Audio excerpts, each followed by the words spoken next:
ദിവികാരണീശോയിൽ ഏറ്റവും സ്നേഹം നിറഞ്ഞവരെ, ഏതെങ്കിലും ഒരു വ്യക്തി നമ്മുടെ അടുക്കൽ വന്ന് പറയുകയാണ്, ഞാൻ നിനക്ക് വേണ്ടി പ്രാർത്ഥിച്ചിരുന്നു കേട്ടോ, നിൻ്റെ വേദനയിൽ, നിൻ്റെ രോഗാവസ്ഥയിൽ, നിൻ്റെ ബുദ്ധിമുട്ടിൽ ഞാൻ നിനക്ക് വേണ്ടി പ്രാർത്ഥിച്ചു.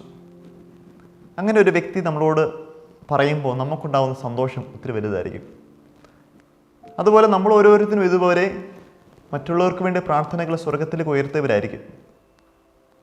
ചില വ്യക്തികളെ സംബന്ധിച്ചിടത്തോളം ആരും ഇതുവരെ പറഞ്ഞിട്ടില്ലായിരിക്കും, ഞാൻ നിനക്ക് വേണ്ടി പ്രാർത്ഥിക്കുന്നുണ്ട്, പ്രാർത്ഥിച്ചു എന്ന്.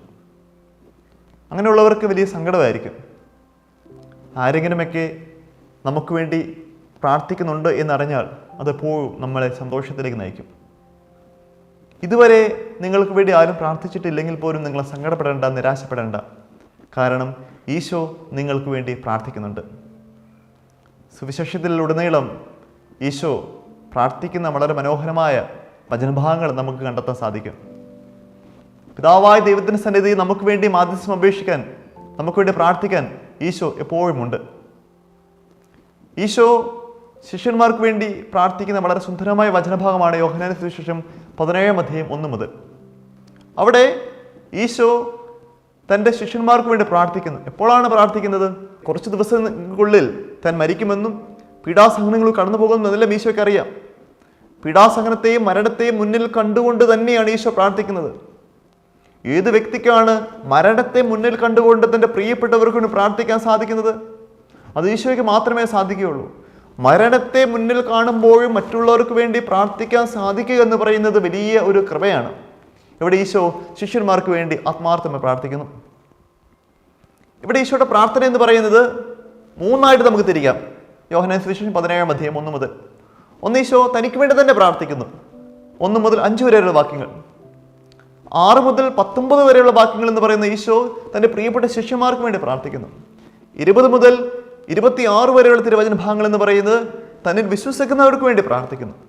ഇവിടെ നമ്മൾ മനസ്സിലാക്കേണ്ട, ധ്യാനിക്കേണ്ട ഒരു വളരെ മനോഹരമായ വചനഭാഗമാണ് യോഹന്നാന്റെ സുവിശേഷം 17:21 തിരുവചനം.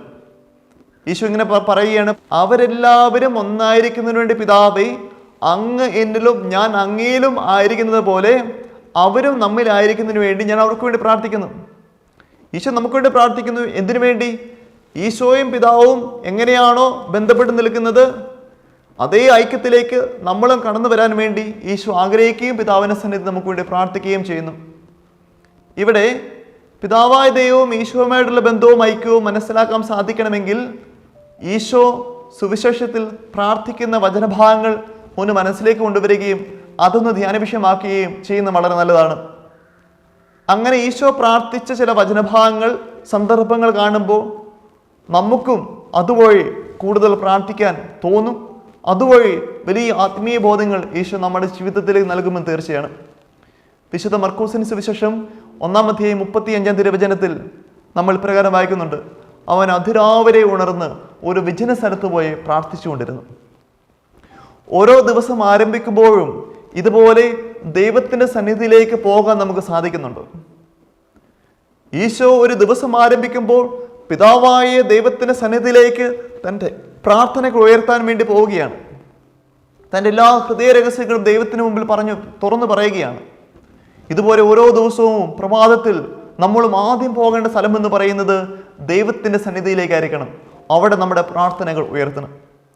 വിശുദ്ധ ലൂക്കായുടെ സുവിശേഷം 3:21 തിരുവചനത്തിൽ സന്ദർഭം ഈശോയുടെ ജ്ഞാനസ്നാനമാണ്.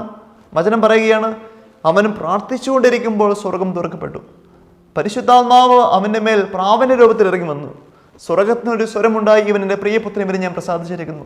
ഇതാണ് പ്രാർത്ഥന. നമ്മൾ പ്രാർത്ഥിച്ചുകൊണ്ടിരിക്കുമ്പോൾ സ്വർഗം തുറക്കപ്പെടണം. ഓരോ പ്രാർത്ഥനയും സ്വർഗം തുറക്കപ്പെടുന്ന സമയമായി മാറണം. ഈശോ പ്രാർത്ഥിച്ചുകൊണ്ടിരിക്കുമ്പോൾ സ്വർഗം തുറക്കപ്പെട്ടു.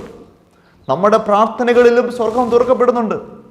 പ്രാർത്ഥനയിൽ സംഭവിക്കുന്ന 2 പ്രധാനപ്പെട്ട കാര്യം, ഒന്ന് സ്വർഗം തുറക്കപ്പെടുന്നു, പരിശുദ്ധാത്മാവ് നമ്മളിലേക്ക് ഇറങ്ങി വരുന്നു. പരിശുദ്ധാത്മാവ് ഇറങ്ങി വരുന്നതോടൊപ്പം സ്വർഗത്തിൽ നിന്ന് ഒരു സ്വരവും നമുക്ക് കേൾക്കാൻ സാധിക്കും. പ്രാർത്ഥിക്കുന്ന ഈ മകനും ഈ മകളും എൻ്റെ പ്രിയപ്പെട്ടവരാണ്, ദൈവത്തിന് പുത്രന്മാരാണ്. അതിനാൽ ഓരോ തവണ പ്രാർത്ഥിക്കുമ്പോൾ ഈ ബോധ്യം നമ്മുടെ മനസ്സിൽ ഉറപ്പിക്കാം. എൻ്റെ പ്രാർത്ഥന വഴി സ്വർഗം തുറക്കും, എൻ്റെ പ്രാർത്ഥന വഴി പരിശുദ്ധാത്മാവ് നമ്മളിലേക്ക് ഇറങ്ങി വരും, എൻ്റെ പ്രാർത്ഥന വഴി നമ്മൾ ഓരോരുത്തരും ദൈവത്തിൻ്റെ പ്രിയപ്പെട്ടവരായി തീരാം. ലൂക്കായുടെ സുവിശേഷം 6-ാം അധ്യായം 12-ാം തിരുവചനത്തിൽ നമ്മൾ ഇപ്രകാരം കാണുന്നുണ്ട്. ആ ദിവസങ്ങളിൽ അവൻ മലമുകളിലേക്ക് പ്രാർത്ഥിക്കാൻ പോയി. രാത്രി മുഴുവൻ പ്രാർത്ഥിച്ചുകൊണ്ടിരുന്നു. പ്രഭാതമായപ്പോൾ അവൻ സമുദ്രത്തിലേക്ക് ഇറങ്ങി വന്ന് ശിഷ്യന്മാരിൽ നിന്ന് 12 അപ്പസ്തോലന്മാരെ തിരഞ്ഞെടുത്തു. അതായത് ഈശോ തൻ്റെ ജീവിതത്തിലെ ഏറ്റവും പ്രധാനപ്പെട്ട തീരുമാനം എടുക്കാൻ പോവുകയാണ്. അപ്പസ്തോലന്മാരെ തിരഞ്ഞെടുക്കാൻ പോവുകയാണ്. തൻ്റെ മരണത്തിന് ശേഷം ഈ അപ്പസ്തോലന്മാർ വഴിയാണ് ലോകത്തിൻ്റെ അതിർത്തികൾ വരെ വചനം പ്രഘോഷിക്കപ്പെടേണ്ടത്. ഈശോയ്ക്കറിയാം ഈ തെരഞ്ഞെടുപ്പ് കൃത്യമായിരിക്കണം. പ്രാർത്ഥിച്ചെടുക്കേണ്ട തീരുമാനമാണ്. കുറവ് വന്നാൽ അത് വലിയ പ്രശ്നത്തിലേക്ക് നയിക്കപ്പെടാൻ സാധ്യതയുണ്ട്.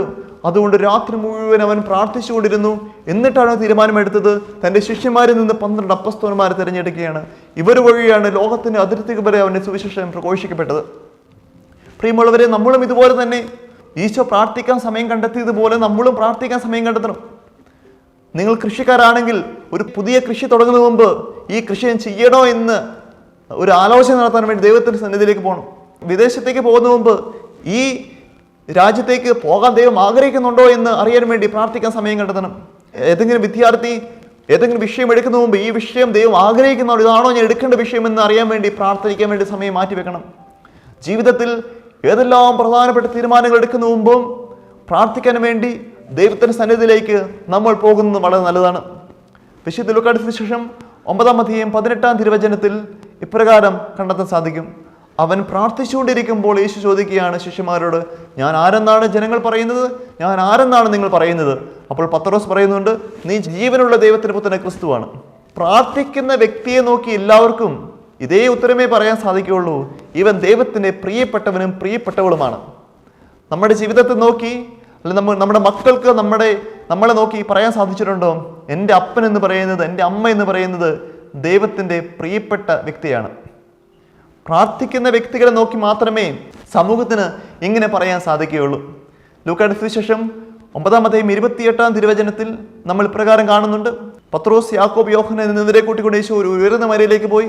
പ്രാർത്ഥിച്ചുകൊണ്ടിരിക്കുമ്പോൾ അവൻ്റെ മുഖഭാവം മാറി, വസ്ത്രം വെണ്മയോടെ ശോഭിച്ചു. ഓരോ പ്രാർത്ഥനയിലും നടക്കുന്ന കാര്യം മുഖഭാവം മാറണം, ആത്മീയത കൊണ്ട് മുഖം നിറയണം. അതുപോലെ വസ്ത്രം വെണ്മയോടെ ശോഭിക്കണം. നമ്മുടെ വസ്ത്രധാരണ ശൈലി, നമ്മുടെ പെരുമാറ്റ ശൈലി, നമ്മുടെ സംസാരം, അതിലെല്ലാം ഒരു ആത്മീയത വരണമെന്നാണ് ദൈവം ആഗ്രഹിക്കുന്നത്. പ്രാർത്ഥിക്കുന്ന വ്യക്തിയുടെ ജീവിതത്തിൽ ഇത് സംഭവിക്കുക തന്നെ ചെയ്യും. ലൂക്കായുടെ സുവിശേഷം 11-ാം അധ്യായം 1-ാം തിരുവചനത്തിൽ അവൻ ഒരിടത്ത് പ്രാർത്ഥിച്ചുകൊണ്ടിരിക്കുകയായിരുന്നു. പ്രാർത്ഥിച്ചു കഴിഞ്ഞപ്പോൾ ശിഷ്യന്മാർ അവനെ സമീപിച്ച് ചോദിക്കുകയാണ്, ഞങ്ങളെയും പ്രാർത്ഥിക്കാൻ പഠിപ്പിക്കണമേ എന്ന്. നമ്മളും പ്രാർത്ഥിക്കാൻ ഇതുപോലെ സമയം കണ്ടെത്തുന്നുണ്ട്. നമ്മുടെ പ്രാർത്ഥന കണ്ട് ഏതെങ്കിലും വ്യക്തികൾ നമ്മുടെ അടുക്കൽ വന്ന് ചോദിച്ചിട്ടുണ്ട്, എന്നെയും പ്രാർത്ഥിക്കാൻ പഠിപ്പിക്കണമേ എന്ന്. മാതാപിതാക്കളെ സംബന്ധിച്ചിടത്തോളം നിങ്ങളുടെ മക്കൾ നിങ്ങളുടെ അടുക്കൽ വന്ന് ചോദിച്ചിട്ടുണ്ടോ, അപ്പാ അമ്മ നിങ്ങൾ പ്രാർത്ഥിക്കുന്ന പോലെ എന്നെയും പ്രാർത്ഥിക്കാൻ പഠിപ്പിക്കണമേ എന്ന്. അങ്ങനെ നിങ്ങളുടെ പ്രിയപ്പെട്ട കുഞ്ഞുങ്ങൾ ചോദിക്കുന്നില്ലെങ്കിൽ നമ്മുടെ പ്രാർത്ഥനയിൽ എന്തൊക്കെയോ കുറവുകളും പോരായ്മകളും സംഭവിക്കുന്നുണ്ടെന്ന് മനസ്സിലാക്കിക്കൊള്ളുക. ലൂക്കായുടെ സുവിശേഷം 22-ാം അധ്യായം 42-ാം തിരുവചനത്തിൽ ഈശോ പ്രാർത്ഥിക്കുന്ന വളരെ മനോഹരമായ പ്രാർത്ഥനയുണ്ട്. ഗെത്സമനെ തോട്ടത്തിൽ ഈശോ പ്രാർത്ഥിക്കുന്നു. ശിഷ്യന്മാരിൽ നിന്ന് കല്ലേറ് ദൂരം മാറി അവൻ പ്രാർത്ഥിക്കുകയാണ്. പിതാവിനോട് പ്രാർത്ഥിച്ചു, പിതാവേ, അങ്ങക്ക് ഇഷ്ടമെങ്കിൽ ഈ പാനപാത്രം എന്നെ നിന്ന് എടുത്തു കളയണമേ, എന്നെങ്കിലും എൻ്റെ ഹിതമല്ല അങ്ങയുടെ ഹിതം നിറവേറട്ടെ. ഈശോ പറയും, ഇതാണ് ഏറ്റവും വലിയ പ്രാർത്ഥന. എൻ്റെ നിയോഗം സമർപ്പിച്ചു, എങ്കിലും എൻ്റെ ഹിതമല്ല അങ്ങയുടെ ഹിതം നിറവേറട്ടെ. ഇങ്ങനെ പ്രാർത്ഥിക്കുന്ന വ്യക്തിയുടെ ജീവിതത്തിൽ ദൈവത്തിൻ്റെ വലിയ സാന്നിധ്യം അനുഭവിക്കാൻ സാധിക്കും. ഈശോ ഇങ്ങനെ പ്രാർത്ഥിച്ചപ്പോൾ അവനെ ശക്തിപ്പെടുത്താൻ വേണ്ടി സ്വർഗത്തിൽ നിന്ന് ഒരു ദൂതൻ വന്നു. അപ്പോൾ അവൻ കൂടുതൽ തീവ്രതയോടെ പ്രാർത്ഥിച്ചു. അവൻ്റെ വിയർപ്പ് രക്തത്തുള്ളികൾ പോലെ നിലത്ത് വീണു. നമ്മുടെ ജീവിതത്തിൽ ഇതുപോലെ നമ്മുടെ സ്വപ്നങ്ങൾക്ക് പ്രതീക്ഷ വിപരീതമായ ചില കാര്യങ്ങൾ സംഭവിക്കുമ്പോൾ ഈശോ നിന്റെ ഹിതം നിറവേറട്ടെ എന്ന് പ്രാർത്ഥിക്കാൻ സാധിക്കുന്നുണ്ടെങ്കിൽ, അപ്പോൾ നമ്മളെ ശക്തിപ്പെടുത്താൻ വേണ്ടി, നമ്മളെ ആശ്വസിപ്പിക്കാൻ വേണ്ടി ദൈവം ചില മനുഷ്യരെ നമ്മുടെ ഇടയ്ക്കിലേക്ക് അയക്കും. ചിലപ്പോൾ ചില ബോധങ്ങളായിട്ട് ദൈവം നമ്മുടെ ഇടയിലേക്ക് വരും. ഒരു ശക്തിയായിട്ട് ദൈവം നമ്മുടെ ഇടയിൽ ഇടപെടും. അതിനാൽ നമുക്കും ഈശോ പ്രാർത്ഥിച്ചതുപോലെ നിന്റെ ഹിതം നിറവേറട്ടെ എന്ന് പ്രാർത്ഥിക്കാൻ നമുക്ക് സാധിക്കണം. ലൂക്കായുടെ സുവിശേഷം 23-ാം അധ്യായം 46-ാം തിരുവചനത്തിൽ ഈശോയുടെ അവസാനത്തെ പ്രാർത്ഥന, മരണത്തിന് തൊട്ടു മുമ്പ് പ്രാർത്ഥന, യേശു ഉച്ചത്തിൽ നിലവിളിച്ച് പറഞ്ഞു, എൻ്റെ ആത്മാവിനെ അങ്ങയുടെ കരങ്ങളിൽ ഞാൻ സമർപ്പിക്കുന്നു എന്ന് പറഞ്ഞുകൊണ്ട് മരിക്കുകയാണ്. എത്ര സംതൃപ്തിയോടുകൂടിയാണ് ഈശോയുടെ മരിക്കുന്നത്. ഈശോയ്ക്ക് മനസ്സിലായി, എന്നെക്കുറിച്ചുള്ള ഹിതം മൊത്തം നിറവേറ്റി, ദൈവത്തിന് ഈശോയെക്കുറിച്ച് ഹിതം നിറവേറ്റി, ദൈവം തന്നെ ഏൽപ്പിച്ച് എല്ലാ ഉത്തരവാദിത്വം ചെയ്തു തീർത്തു എന്ന സംതൃപ്തിയോടുകൂടിയാണ് ഈ ഭൂമിയിൽ നിന്നും ഈശോ പോകുന്നത്. ഇതുപോലെ നമ്മളും മരിക്കുമെന്ന് മനസ്സിലാക്കുക. ഇന്നല്ലെങ്കിൽ നാളെ നമ്മൾ മരിക്കും. മരിക്കുന്ന ആ നിമിഷങ്ങളിൽ ദൈവം എന്നെ ഏൽപ്പിച്ച് എല്ലാ ഉത്തരവാദിത്വവും ഞാൻ ചെയ്തു തീർത്തു. ആ സംതൃപ്തിയോടെ നമ്മുടെ ആത്മാവിനെ പിതാവായ ദൈവത്തിൻ്റെ സന്നിധിയിൽ സമർപ്പിക്കാൻ, എൻ്റെ ആത്മാവിനെ നിന്റെ കരങ്ങളിൽ സമർപ്പിക്കുന്നു എന്ന് പറയാൻ സാധിക്കൂ. പ്രിയമുള്ളവരെ, ഈ തിരുവചനങ്ങളിൽ കൂടിയെല്ലാം ഈശോ പഠിപ്പിച്ചത് ഒരേ ഒരു കാര്യമാണ്: നിങ്ങളും പ്രാർത്ഥനയിലേക്ക് കടന്നു വരണം. എന്തിനു വേണ്ടിയാണ്? പിതാവായ ദൈവവുമായിട്ടുള്ള അഭേദ്യമായ ഒരു ബന്ധം സ്ഥാപിക്കാൻ വേണ്ടി. ഈശോയും പിതാവും എങ്ങനെയാണോ ഐക്യപ്പെട്ട് കഴിഞ്ഞിരുന്നത്, അതേ ഒരു ഐക്യത്തിലേക്കും ബന്ധത്തിലേക്കുമാണ് ഈശോ നിങ്ങളെ വിളിക്കുന്നത്.